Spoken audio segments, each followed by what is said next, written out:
Estamos en un país en automático hace más de 5 años, yo diría que hasta 10 años, con una inestabilidad permanente en el que cambian los presidentes. El modelo sigue igual, pero en el fondo no avanzamos. En el fondo el Estado se vuelve más elefantiásico, más burocrático, más inoperante. Tenemos 3.000 obras paralizadas, hospitales, colegios, carreteras, y la gente siente una frustración enorme. Entonces el modelo está, Castillo no logró destruirlo, no logró convocar aquí una constituyente, no logró transformar el Perú en Venezuela o en Cuba, pero tampoco es que hemos avanzado mucho. Dina Boluarte fue una presidenta tremendamente inoperante, tremendamente mediocre, alimentó esa frustración respecto del sistema, del modelo, etc. Algo que nos pasó en el Perú, por ejemplo, fue pensar que el modelo económico iba a ser el trabajo político, ¿no? Porque la gente tenía más dinero en el bolsillo, o reducías la pobreza, o crecías a 8 o 9%, la gente de pronto iba a votar por las ideas de libertad económica y de libertad política, y la verdad es que no. Las élites en el Perú, empresariales, políticas, se durmieron. Hay que hacer un trabajo político porque las ideas de la libertad no se defienden por sí solas. Hay que trabajar un mensaje, una visión de qué queremos del país. Yo sí creo que el Estado tiene que ser muy firme defendiendo lo que cree, defendiendo el modelo, el sistema que quiere implementar, dentro de lo que dice la Constitución, por supuesto, dentro de lo que dice la ley, pero se necesita firmeza, se necesita liderazgo. Lo que yo siento es que en el Perú hemos estado ausentes de eso.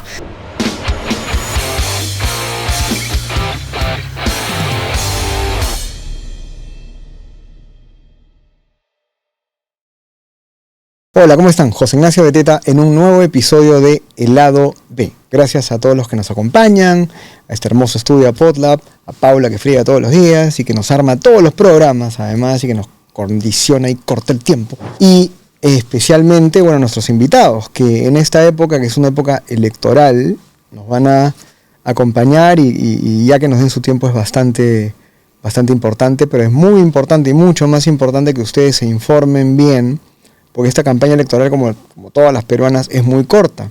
No tenemos ni 2 meses de campaña, 2 meses y medio. Y entre el trabajo, la vida, las redes sociales, la bulla, el ruido, los fake news y todo este ruidoso escenario en el que estamos, es difícil de pensar en nuestro voto. Así que hay que estar bien tranquilos, más allá de la velocidad que se va a pasar volando esto. En ese sentido, hoy día tengo con nosotros a un candidato muy importante, además cercano a mí, muy amigo mío, creo, que es Alejandro Cavero, que va con el número 8 de Avanza País a la Cámara de Diputados. Alejandro, ¿cómo estás? Hola José Ignacio, encantado de estar en tu programa, te felicito, creo que estos emprendimientos son fabulosos y ayudan a comunicar un poco más a las personas, las ideas, así que nada, encantado de estar aquí como siempre. Es un espacio que creamos para poder conversar de temas más profundos, con un poco más de tiempo. Claro.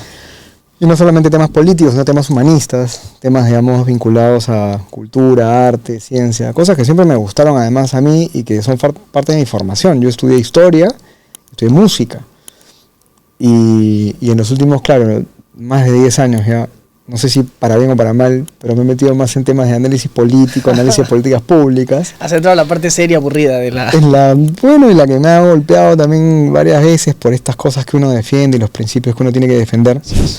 Pero claro, mi lado B, literalmente el lado B de todos los que estamos acá, no era necesariamente político. Hay una parte humana mucho más importante que la gente no ve.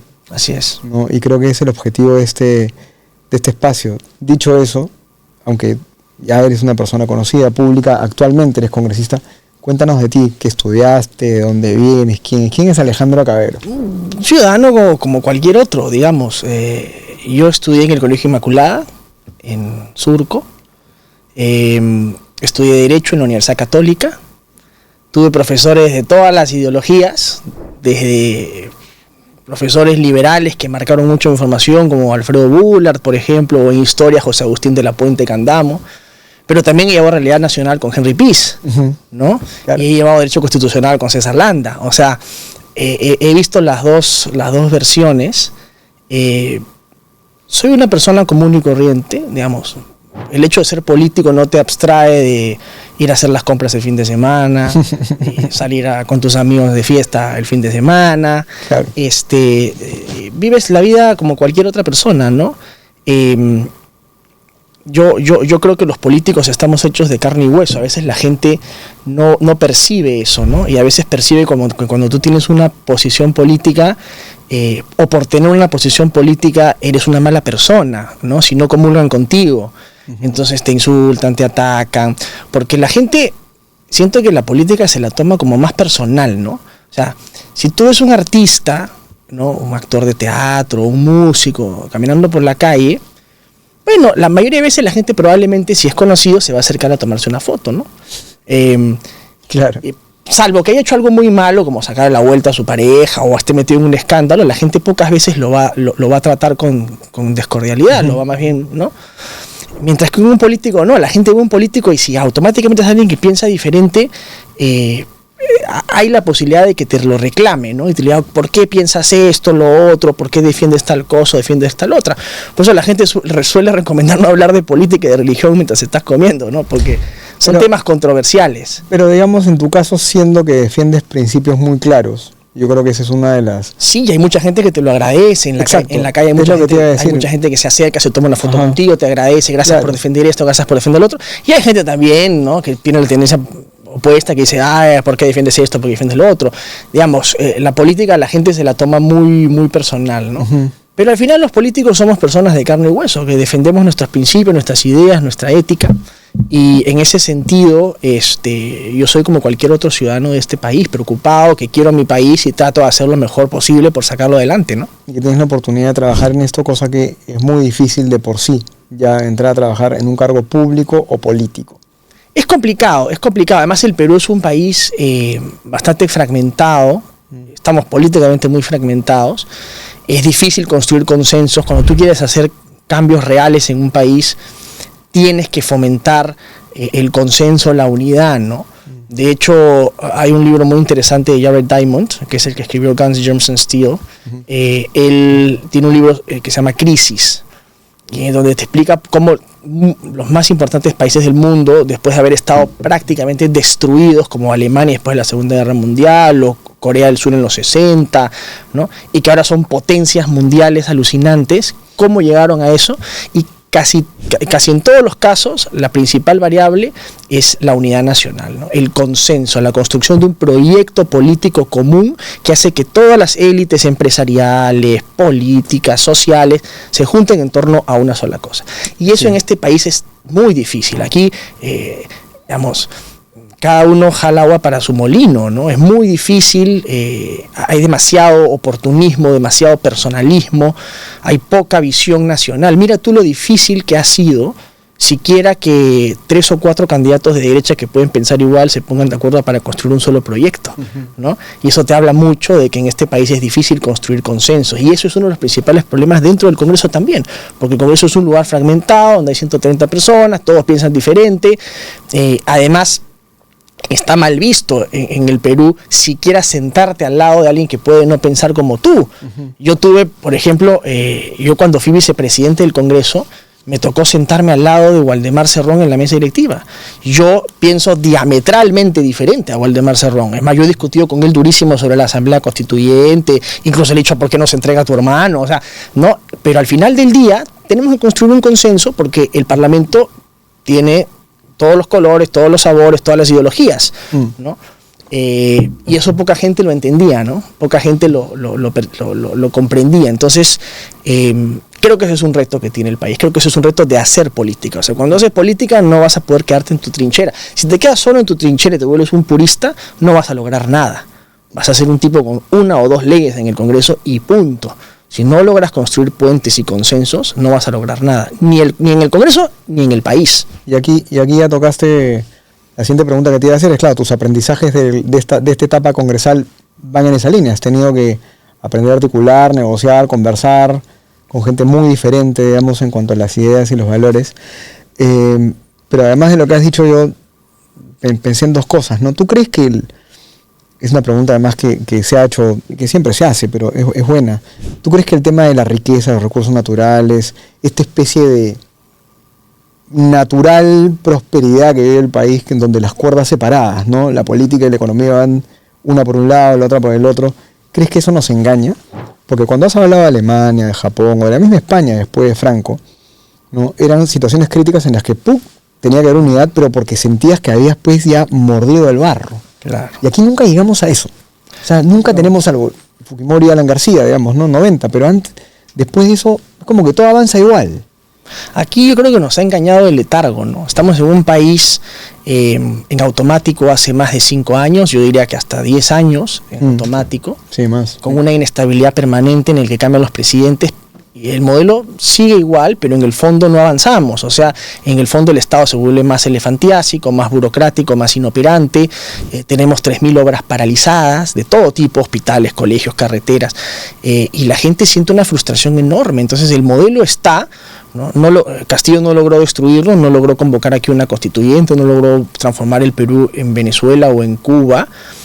Pero tampoco es que hemos avanzado mucho. Dina Boluarte fue una presidenta tremendamente inoperante, tremendamente mediocre, que yo creo que alimentó esa frustración respecto del sistema, del modelo, etcétera, ¿no? El lado B necesita de ti, así que suscríbete al canal, ponle like al video, comparte y síguenos en nuestras redes que están apareciendo aquí, del lado B en TikTok y también mi cuenta en Instagram.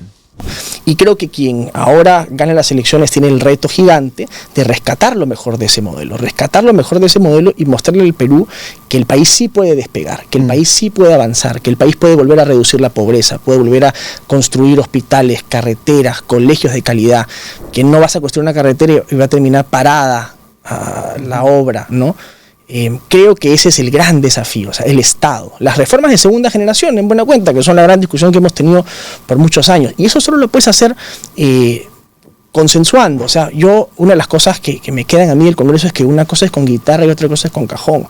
O sea, tienes que aprender a escoger tus batallas, ¿no? Tienes que aprender a consensuar, a tender puentes.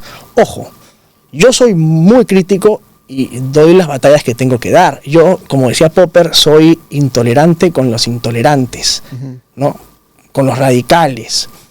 Pero con la gente tolerante hay que tender puentes. O sea, yo tengo muchos colegas que no piensan igual que yo, de derecha y de izquierda, con los que he tendido puentes en muchísimas oportunidades, ¿no? Con los intolerantes hay que ser intolerantes, ¿no? Porque con esos no puedes transar. Con la gente que quiere destruir la democracia, que quiere destruir el sistema, ¿no? Que no cree en las libertades. Pero con aquellos que sí, creo que nos toca y tenemos la tarea de construir un país juntos. Esa creo que es la principal visión. Hay mucha gente que postula desde una visión muy utópica, ¿no? De pensar que yo puedo, solamente por ser uno en el Congreso, puedo hacer todo y puedo defender todo. Y la verdad es que te vas a quedar solo, ¿no? Tú has hablado de sistema, de modelo. Defínelo. Porque tenemos 20 años hablando de eso también y efectivamente a veces a la gente no le queda claro qué cosa es este modelo y este sistema del que hablamos que es efectivamente necesario defender y mejorar además. Yo creo que tenemos un modelo de libertad económica, de respeto a la propiedad privada, al emprendimiento, a la libertad de empresa, a la libertad de expresión en democracia, pero tenemos un modelo que lamentablemente carga una mochila pesadísima que se llama Estado burocrático e ineficiente. Y que no hemos hecho nada para bajarle el peso a esa mochila. Al contrario, creo que en los últimos años la clase política, por pensar que el modelo económico genera riqueza y crecimiento y que cada año tenemos un presupuesto más grande, entonces el Estado tiene que ser más grande. Increíble. Y ese ha sido un error terrible del modelo, porque el Estado ahora le pesa mucho al ciudadano. Le pesa mucho al ciudadano y impide que el ciudadano avance también. O sea, el Estado se ha vuelto un peso para que el propio ciudadano desarrolle sus emprendimientos, desarrolle su capacidad innovativa, emprendedora, ¿no? Y yo creo que eso está en el fondo frenando el modelo. O sea, por un lado, el tamaño del Estado frena el modelo. Mira, de los 240.000 millones de soles, que es el presupuesto público del Perú, casi 100.000 son solo planilla. Y más, te diría yo, ¿Ya? sí. Solo planilla pública. Eso es brutal. Brutal. Y ojo que los 140, tengo que complementarte, ni siquiera se usan. O sea, ese ratio que tú planteas... Sí, se devuelve. 100.000 millones o 100 y algo mil millones de planilla, 99.9% de ejecución, pero la parte de inversión pública siempre se queda el 60-70%, sí. Con lo cual ni siquiera es eso. Sí, porque además tienes una ley de contrataciones dificilísima. Yo cuando fui presidente de la Comisión de Descentralización, hicimos una nueva ley de contrataciones, absolutamente nueva. ¿Ya? ¿Y qué pasó? El Ejecutivo se dedicó a reglamentarla, complicándola muchísimo más de lo que ya era. El reglamento de la ley de contrataciones es complicadísimo. Entonces, claro, uno se da cuenta que las reformas desde el Congreso también tienen sus límites. Si no tienes un Ejecutivo con una visión, ¿no?, las leyes no se reglamentan o se reglamentan mal y peor. Entonces, la verdad que no hemos logrado nada. Con una reforma que fue tan importante en el Congreso, no hemos logrado prácticamente nada respecto a la reducción del número de obras paralizadas. Sí. ¿No? Volvamos al modelo. Cuando tú ves Venezuela, por ejemplo, ¿no? Lo que ha pasado ha sido algo político, todavía no es algo institucional, económico, sigue gobernando el chavismo en Venezuela, pero por lo pronto, bueno, derrocaron a la cabeza del animal, ¿no? O sea, le cortaron una de las cabezas, la cortaron. Pues son 5 cabezas. Una de las cabezas la cortaron, es una gran señal, habrá que ver qué pasa en las siguientes semanas. Todavía hay gente en el país, todavía hay jóvenes, todavía hay profesores, todavía hay pueblo, digamos, que piensa, ¿no?, que este colectivismo, que este socialismo, que este papá-estado es la solución a los problemas. Y creo que también es más una consigna política emocional, ¿no? O sea, ellos... habría que ser, no sé, pero habría que tener un IQ muy bajo para no darte cuenta que Venezuela ha sido económicamente un desastre. Porque las cifras están ahí. O sea, más del 90% de pobreza, $3 de salario mínimo, una de las hiperinflaciones más grandes del mundo. O sea, habría que ser ciego para no darte cuenta. Pero yo creo que hay mucha gente que todavía lo defiende porque tienen este moralismo encima de que nosotros nos estamos enfrentando a los poderes del mundo, ¿no? Que es esta idea de la revolución bolivariana, que es tremendamente nociva, porque con esta idea de yo me enfrento al poderoso, han terminado justificando la construcción de un narcoestado de los más represores del mundo y de los más corruptos, donde al final para ellos el fin justifica los medios en todos los sentidos. Yo creo que eso en el caso venezolano es terrible, y hace mucho tiempo lo venían haciendo también con el régimen cubano, ¿no? Que solo porque Fidel Castro se enfrentaba a los Estados Unidos había que justificarle todas las barbaridades que hacía en Cuba. Y yo creo que hay un sector de la izquierda radicalizado que lo defiende, pero yo creo que la gran mayoría de ciudadanos sabe que eso es una barbaridad, ¿no? Yo no digo que lo que ha hecho Trump tenga que hacerse todos los días y tenga que hacerse en todos los países, pero Maduro cruzó todas las líneas. O sea, Maduro se robó una elección que perdió 80-20. ¿no? Maduro tenía 860 presos políticos, o sea... Era un tirano, ya está. Era un tirano. Los comunicados de la ONU le importaban 3 pepinos. O sea, cuando me hablan de derecho internacional, hace 28 años que en Venezuela no regía el derecho internacional, y ni siquiera la soberanía. O sea, tú hablas de soberanía y ahí habían 32 cubanos que cuidaban a Maduro, ¿no? El petróleo se lo robaba China y Rusia hace muchísimos años. O sea, ¿de qué soberanía estaban hablando, no? Yo creo que en el fondo ellos inventan excusas para no decir que lo que realmente les duele es que cayó el dictador que tanto amaban y que tanto querían. Y claro, ojalá, yo tengo la esperanza de que el gobierno americano ahora a lo que vaya es a una transición. O sea, tenemos que ir hacia una transición. Porque efectivamente han sacado a Maduro, pero está todavía Delcy Rodríguez y su hermano, que es el presidente del Parlamento. Está Diosdado Cabello, que tiene a los paramilitares, a los narcos. Está Vladimir Padrino, que tiene el ejército. O sea, hay varios factores por desarticular todavía. Trump ha sido muy pragmático. De hecho, tengo que gobernar con quien tiene las armas, el poder, el dinero, el control del aparato público. Pero sí tiene que ser muy firme y muy claro en que eso tiene que ir hacia una transición, porque los venezolanos, hay 8 millones de venezolanos que viven fuera, que quieren volver a su país, que quieren reconstruir su economía, que quieren reencontrarse con sus familias, y yo creo que esa es la tarea más importante ahora, ¿no? ¿Tú crees que esto que ha hecho Estados Unidos, que además es parte de un tablero más grande, ¿no? China, Rusia, ¿crees que esto es ya parte de un viraje más explícito del continente de Sudamérica hacia la derecha liberal? Yo creo que es una señal importante de que este modelo el modelo socialista del siglo XXI es un fracaso. Y ha fracasado en todos los sentidos, económicos, políticos, sociales. Eso evidentemente es un impulso a quienes defendemos la libertad, la propiedad, la economía y mercado. ¿Por qué? Porque te dice, bueno, el otro lado no funciona. No funcionó ni funcionará, ¿no? Y es un mensaje potente que obviamente quien sepa escuchar ese mensaje y quien sepa transmitirlo correctamente tiene una posibilidad de crecer en el ámbito político. Quizás muchos países de América Latina, viendo el caso venezolano, viendo el fracaso argentino, ¿no?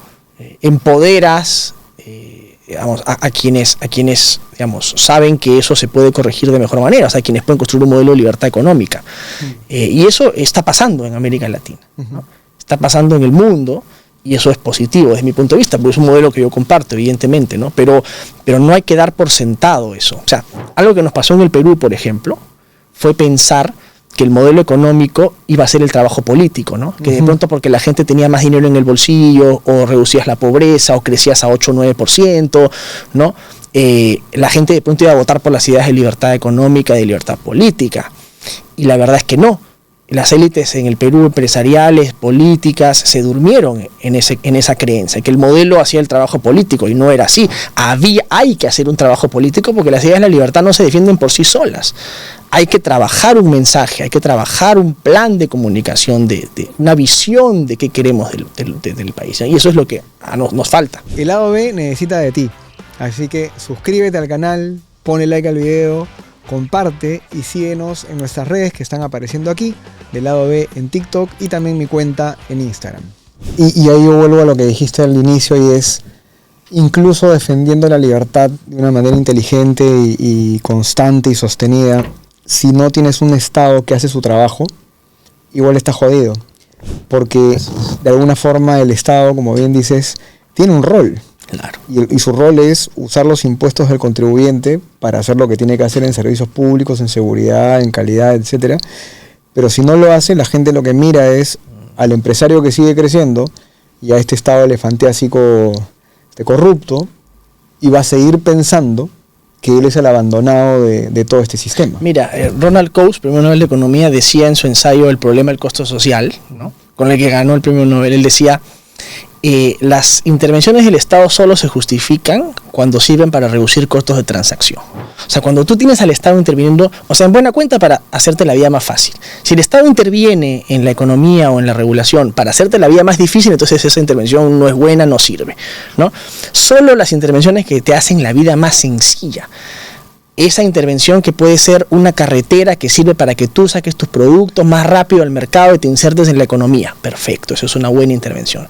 La que te pide el papel número 26, ¿no?, esa no es una buena intervención. Y la que te hace perder, en el Perú, José Ignacio, un ciudadano pierde en promedio 8.6 horas en hacer trámites, en empezar el trámite y terminarlo, ¿no? Y si llegas a la ventanilla y te faltó el papel 17, ¿ya?, o el papel 17 le falta la coma o el sello, te botan. Corre la cuenta de nuevo. Te botan y empiezas de cero y pierdes todo el día, y te tratan como si fueras un perro en la ventanilla, y el ciudadano se va frustrado, molesto, harto de un Estado que no lo escucha, que no lo atiende y que le hace la vida dificilísima. Entonces, eso es lo que tenemos que cambiar. O sea, el Estado peruano está al servicio de la gente, no está para que tú vayas al Banco de la Nación, hagas 3 horas de cola, llegues a la ventanilla, te digan: no tiene usted el papelito tal, vaya, regrese mañana. Eso es un insulto. O sea, yo pienso que eso es un insulto a la dignidad de las personas, y eso es algo que tiene que cambiar en el Perú. O sea, y que es parte de cambiar la visión del Estado, para que el Estado esté al servicio de la gente, para que el Estado sea más simple, para que el Estado te ayude y no te complique la vida, ¿no? Es muy importante lo que has mencionado con el ejemplo de la carretera, porque hay evidentemente la distorsión del mensaje liberal, ¿no? Es el Estado no debería hacer nada, no debería participar. Reduzcamos el Estado en el sentido ya no del poder, sino en el sentido de las funciones que tiene, ¿no? Y claro, si te pones más serio, es decir, si aceptas que el Estado tiene que existir, porque tiene que existir lamentablemente, ¿no?, para bien o para mal, efectivamente cuando tú construyes una carretera, cuando tienes un buen centro de salud o establecimiento de primer nivel, cuando tienes luz, cuando tienes internet, y el Estado lo promueve, lo impulsa, eso es facilitarle la vida a la gente para que tenga más calidad de vida, claro, emprender, curarse, estudiar, ¿entiendes? Claro. ¿No? Entonces hay una forma de entender al Estado correctamente. Claro, y no solamente, y yo creo que lo que falla también es la forma en cómo el Estado provee esos servicios. Por ejemplo, si tú miras el sistema de salud, ¿no?, los modelos más exitosos de salud en el Perú son los público-privados. O sea, tú vas a los sistemas de asociación público-privada en salud y tienes mucho mejores ratios de atención. O sea, te atienden más rápido, hay más disponibilidad de medicamentos, ¿no?, hay menos tiempo de espera para las citas,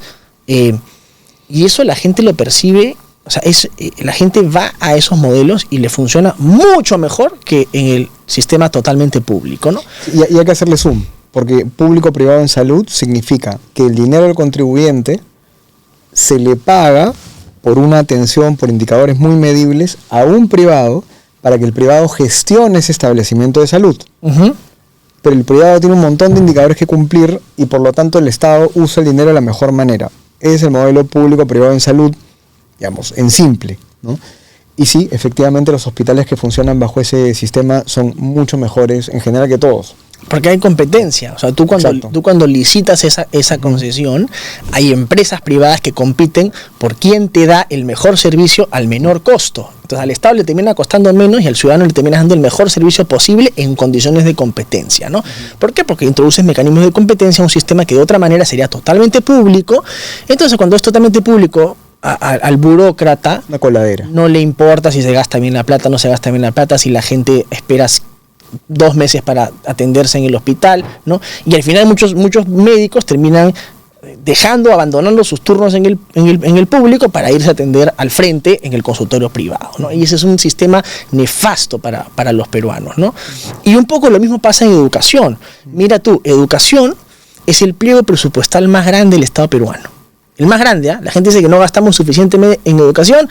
La verdad es que el pliego presupuestal más grande del Estado peruano es educación, casi 50.000 millones de los 240.000. Y para lo que gastamos en educación, yo creo que nuestra educación es paupérrima, es de muy mala calidad. Los números lo dicen, sí. Los números lo dicen. ¿Y por qué? Porque la gran mayoría va en gasto corriente a profesores que no están capacitados, donde no hay meritocracia, donde no hay capacitación, donde no se les exige resultados en educación, y la consecuencia es una educación muy mala. ¿Por qué? Porque no hay incentivos ni para capacitarse, ni para que haya meritocracia, en un sistema que además sistemáticamente ha ido reivindicando una serie de demandas laborales de los profesores, sin exigirles en contrapartida dar una mejor calidad educativa.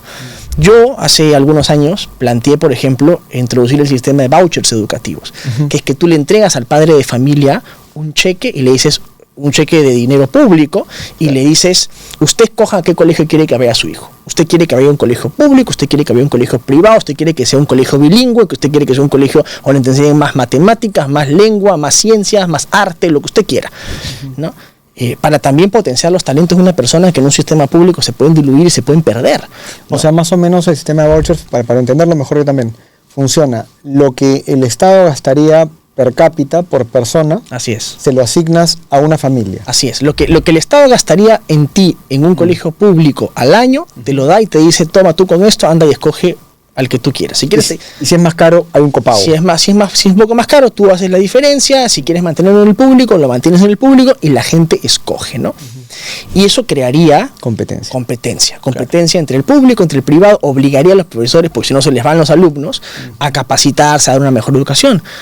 Olvídate el SUTEP cómo se puso, ¿no? Me sacaron unos carteles que yo quiero privatizar la educación y Que no tenía nada que ver con eso. O sea, a la larga podría, pero no necesariamente. No, porque es el dinero del Estado que se utiliza mejor. Ahora, pero ¿por qué prevalece el sistema? Porque los profesores están mucho mejor organizados que los padres de familia. Al final del día, los profesores tienen sindicatos poderosísimos, ¿no?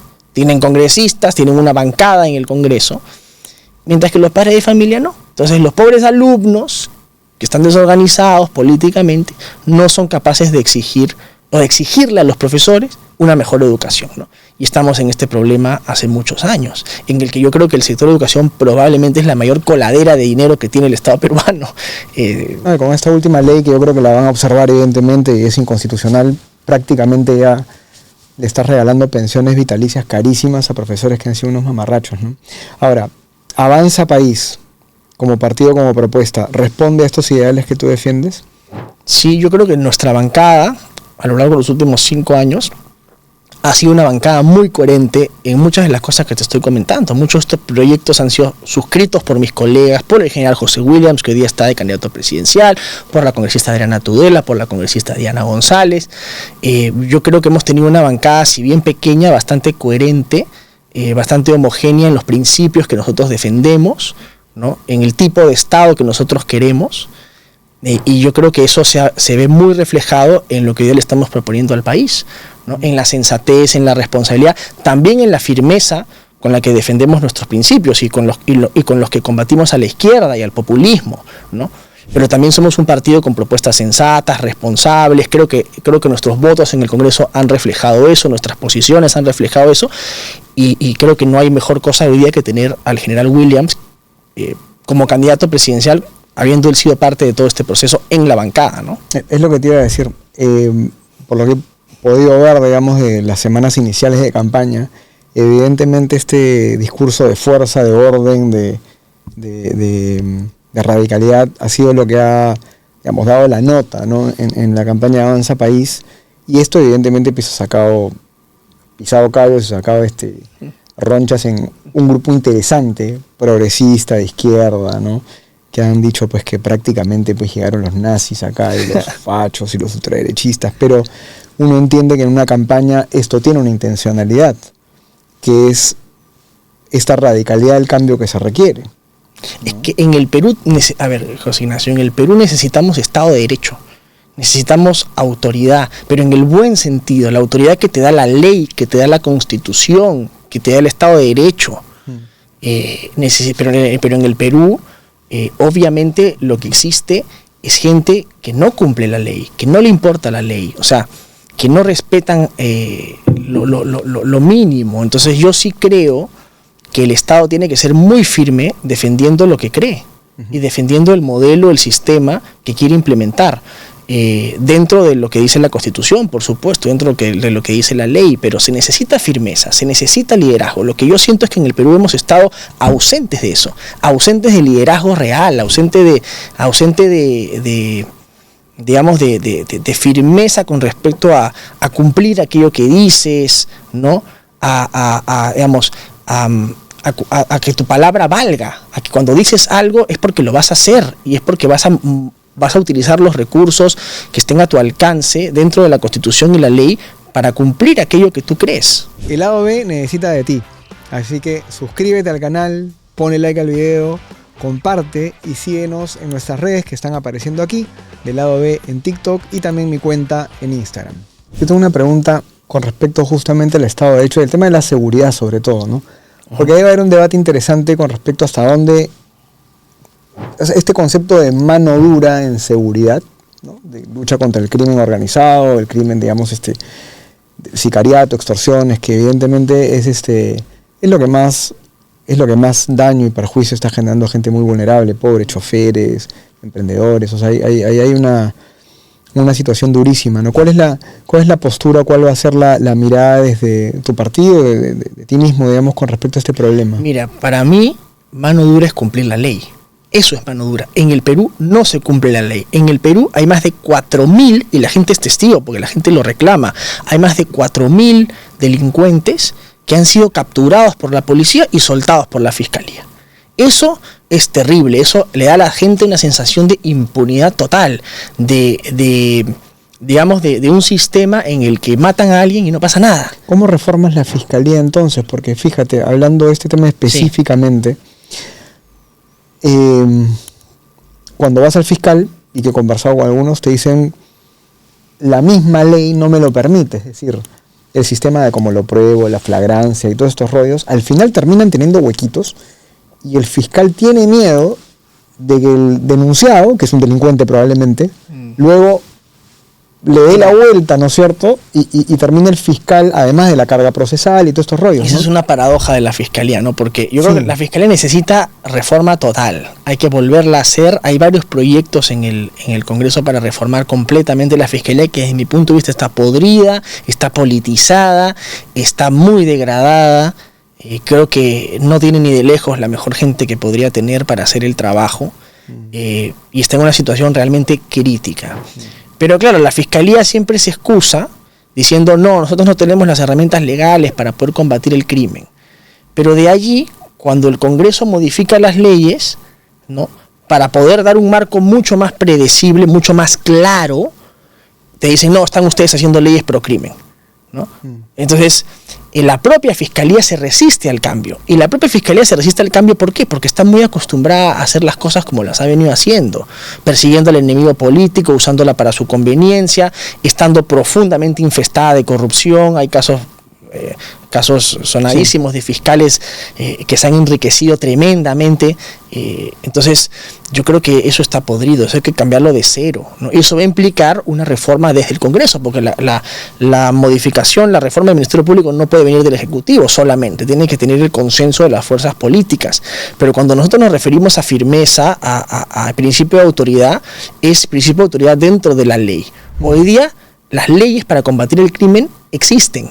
Lo que pasa es que no se aplican y hay una sensación tremenda de impunidad de la ciudadanía, de que matan a alguien y nunca se sabe quién lo mató, esa persona nunca se capturó, o cuando se captura se le deja libre a los 2 días, ¿no? O cuando te roban el celular no pasa nada. Entonces esa sensación de impunidad es la que nosotros queremos combatir con la ley.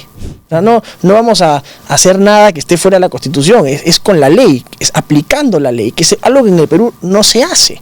No se ha venido haciendo, ¿no? Y a eso le llamamos un cambio a la fuerza, ¿no? Si tuvieras que conciliar lo que necesita el país, las prioridades, los problemas, las tuercas que hay que ajustar, ¿no? Y las que tú quieres, en las que quieres estar involucrado, digamos, ¿cuáles serían los 3-4 temas en los cuales el país necesita una reforma, un foco, o meterle cabeza, pero de manera radical, en el buen sentido de la palabra, yendo a la raíz del problema? A ver, yo creo que hay varias cosas, ¿no? Lo primero es un tema que para mí es terrible en el Perú, que es la infraestructura. O sea, en el Perú no avanza la infraestructura, no se hacen carreteras, no se hace infraestructura. Mira, ni siquiera podemos hacer un aeropuerto en el Cusco hace como 10 años que está parado. El aeropuerto Jorge Chávez se hizo terriblemente, se le hizo la entrada por otro lado, ¿no? En la línea 2 del metro hasta ahora no se termina y la gente sigue esperando a ver en qué década tus nietos o mis bisnietos verán la 3 y la 4, claro, ¿no? El país, el Perú, es uno de los peores países con infraestructura en América Latina. Creo que solamente estamos por delante de Bolivia, Paraguay, Haití, una cosa así. Estamos terrible en infraestructura. Tú vas a cualquier capital de América Latina y tiene mejor infraestructura que nosotros. Quito tiene un sistema de metros espectacular que ya quisiera Lima tener, ¿no? Caracas tiene un sistema de metro de los años 80, creo, infinitamente mejor de lo que Lima tendría, ¿no? Entonces, creo que nos falta eso, o sea, y eso le va a ayudar mucho a la gente. O sea, nuestra principal carretera, la Panamericana, que une toda la costa, tiene un carril de ida y un carril de vuelta. Es una desgracia y la gente lo sufre todos los días. O sea, infraestructura, carreteras, conectividad. O sea, te toma 20 horas irte al sur del Perú. O sea, es una cosa terrible. Y una vez que el país esté físicamente conectado, vamos a poder incrementar el comercio, la inversión, ¿no? O sea, el país va a poder despegar infraestructura. Lo segundo, el eterno rezagado, la educación, ¿no? Pero la educación no te lo digo como cliché, sino la educación en el sentido de que necesitamos educación tecnológica, educación en innovación. Por ejemplo, ayer vino a Casta aquí, ¿no? Perú le exporta casi $1.000 millones más a Chile de lo que Chile le exporta al Perú.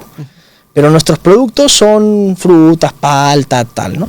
Chile, ¿qué nos exporta a nosotros? Maquinaria, productos industriales, o sea, manufactura, claro. Nos falta tener una educación hecha para el trabajo, ¿no? Para la productividad, para la innovación. Y yo creo que ahí tenemos que apuntar nuestras balas. Es una cosa que va a tomar muchos años, pero tenemos que empezar en algún momento. Si no empezamos con la educación, tenemos que introducir sistemas de competencia para que haya mejor calidad, ¿no? Y la educación para mí es un tema fundamental, ¿no? Y el tercero es obviamente lo que te comentaba al comienzo, que es la simplificación administrativa. O sea, no te puede tomar en promedio 8.6 horas hacer un trámite con el Estado. Eso es inhumano, es indigno de la persona, es un insulto en todos los sentidos de la palabra, ¿no? Tú necesitas un Estado que te simplifique la vida y no que te lo haga más complejo. Y eso pasa por un shock desregulatorio, que creo que tiene que venir del día 1, y obviamente por la simplificación y la reducción del tamaño del Estado. Y eso es un trabajo que Avanza País, del cual Avanza País ha hablado, que Avanza País ha propuesto, y que nosotros pensamos que es importante abordar desde el día 1 y que solo se puede hacer desde el Ejecutivo. O sea, eso no lo puedes hacer desde el Congreso. Tienes que tener el aparato público y la decisión y la firmeza de abordar esto de una forma real, ¿no? Y estos 3 puntos que mencionas, sobre todo el tercero, pero es transversal, tiene que ver con el tema de tecnología y transformación digital del Estado, ¿no? También, por supuesto. O sea, no te pueden seguir exigiendo sellitos y papelitos. Es de locos eso. Cuando todo lo puedes hacer de tu casa, en una página que además debería ser sencilla. Cuando modificamos la ley de contrataciones, por ejemplo, incluimos uno de los principios que es el de, en inglés se dice user friendly. O sea, todas las plataformas del Estado donde tú contrates con el Estado o hagas algún trámite para contratar con el Estado, tienen que ser amigable al usuario. No puede ser una página que tú entres y digas dónde miércoles hago clic y si no eres un experto no sepas cómo funciona. O sea, las aplicaciones tienen que ser amigables al usuario para que cualquier persona pueda hacer un trámite digital sin tener que gastarse 3 horas de cola o incluso no solo la cola, el transportarte a una oficina pública cuando en el Perú no tienes metro, tienes un transporte público terrible, tienes uno de los peores tráficos de América Latina, te quita un montón de horas, hombre, ¿no? ¿Qué ha hecho el Ejecutivo para reglamentar eso? Nada. Les entró por acá y les salió por acá. ¿Eso qué es? Falta de voluntad política. Es pura y dura falta de voluntad política. No les interesa. Entonces tiene que llegar alguien al gobierno al que sí le interese y al que sí esté dispuesto a hacer ese cambio. El lado B necesita de ti. Así que suscríbete al canal, ponle like al video, comparte y síguenos en nuestras redes que están apareciendo aquí, del lado B en TikTok y también mi cuenta en Instagram.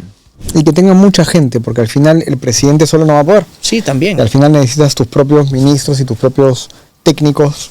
Un equipo. El país no lo cambia una persona, lo cambia un equipo. ¿Quiénes están con Avanza País como técnicos? Bueno, hay gente, eso en su momento lo va a anunciar el general Williams. No te quiero lanzar todavía nombres porque el equipo técnico está en plena formación. Yo conozco a algunos y creo que son personas A1, pero no quiero yo adelantarme porque sé que el general Williams en su momento va a anunciar su equipo técnico y quiero que él sea el que lo anuncie, pero te puedo garantizar que son gente muy respetable. Tu campaña, tú vas por Lima.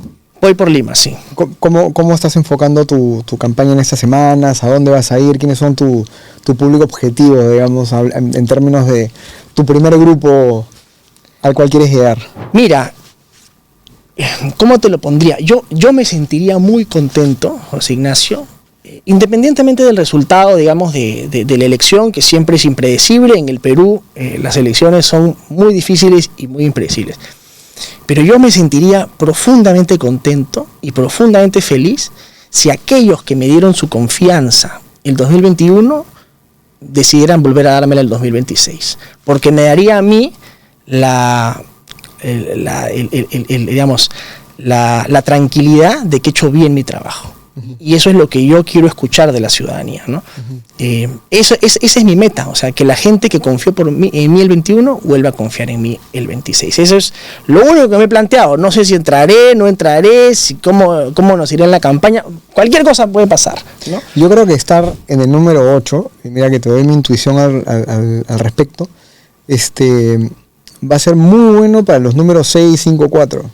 O sea, yo más bien creo que tú podrías arrastrar más votos desde abajo que desde arriba. Y que suena contraintuitivo. Pero claro, como bien dices, nunca se sabe. Yo creo que tienes una fortaleza en tus principios, tus valores, sin que ya has trabajado en el Estado, en el Congreso, evidentemente.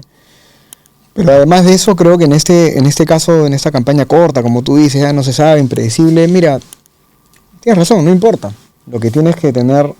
creo que lo tienes, como lo tiene Adriana, como lo tiene Williams, como lo tiene tu partido, porque yo lo puedo ver, es esa coherencia y ese camino ya recorrido y no salirte de tus principios. Claro. Hay mucha gente que piensa que en este sistema, pues, en esta campaña que va a ser muy ruidosa, escandalosa, ¿no? Y que va, pues, a haber muchos ataques de ida y de vuelta, como ya los están habiendo, como que tú tienes que ir atrapando el misil, ¿no? Y peleándote y respondiendo a lo que la gente quiere escuchar, porque el influencer número 4 te dijo A o la influencer número 2 te dijo B, ¿no? Y así no funciona el ser humano racional e inteligente. Funciona más bien viendo la estabilidad y la claridad. Yo creo que va por ahí, ¿no? Y nada, o sea, la mejor de las suertes. Gracias. Yo creo que la gente está cansada también de la pelea inútil. Tú peleas para defender algo. Yo creo que solo vale la pena pelear cuando es por defender algo. Tú puedes ser muy firme y muy confrontacional cuando lo que estés defendiendo sea una idea, sea un proyecto de país, ¿no? Pelearte, yo creo que la gente está cansada de los dimes, de los diretes, ¿no? Pero yo siempre he sido muy firme y muy combativo, pero para defender algo, para defender una idea, para defender un proyecto, no para pelearte con el otro porque te cae mal, o porque tienes envidia, porque el otro está arriba tuyo, o porque lo quieres bajar de la encuesta, o sea, y creo que la gente está un poco cansada de eso, ¿no? Yo como te dije hace un momento, creo que este es un momento crucial en la historia del Perú, es crucial porque tenemos un modelo que tiene 33 años, mi edad, yo nací el año 90, yo nací, ¿no?, con esta constitución, pero es un modelo que necesita un reimpulso, necesita un relanzamiento. Hay que rescatar lo mejor de ese modelo que tanto éxito ha traído al Perú y relanzarlo para demostrar a la gente que el modelo de libertad económica, de libertad política, de propiedad privada, de emprendimiento, de inversión privada, es un modelo que funciona, que da resultados, que trae prosperidad, que trae paz y que trae seguridad. Y creo que ese es el reto del futuro presidente, ¿no? Cuando tú tienes un carro que está en piloto automático, tú lo que tienes que hacer es ver cómo le pones cuarta y quinta y avanza más rápido. Hay algunos que quieren poner el freno de mano, irte de reversa, ¿no? Y eso sería terrible para el Perú. Y yo entiendo que la gente esté profundamente frustrada por la mediocridad de los gobiernos que nos han tocado los últimos 10 años. Pero creo que el que venga tiene la gran oportunidad de demostrar que las cosas pueden ser diferentes, ¿no? Y yo creo que Avanza País en ese sentido tiene una propuesta muy sólida para eso. Excelente. Vamos a ver pues cómo van. Bueno, y esperemos gracias. que todo vaya muy bien. Y como ya les hemos comentado, pucha, esta campaña es corta, el tiempo sigue volando, este programa va a salir y tú mientras no te das cuenta ya estamos marzo y abril, así que piensa bien por favor por quién votar. Es tan importante votar por un buen presidente, una buena plancha presidencial, como votar por buenos diputados y senadores, porque ya han visto justamente cómo el Senado ahora y la Cámara de Diputados van a tener mucha más fuerza, van a tener más presencia, van a tener más gente para empezar. Entonces no solamente votes pensando en el presidente, vota pensando en tus congresistas, sea diputados o senadores. Ya lo tenemos a Alejandro para que lo consideres como opción en esta campaña. Muchas gracias, Alejo. Gracias, José Ignacio, encantado de estar en tu programa. Gracias a todos y nos vemos en el siguiente episodio de El Lado B.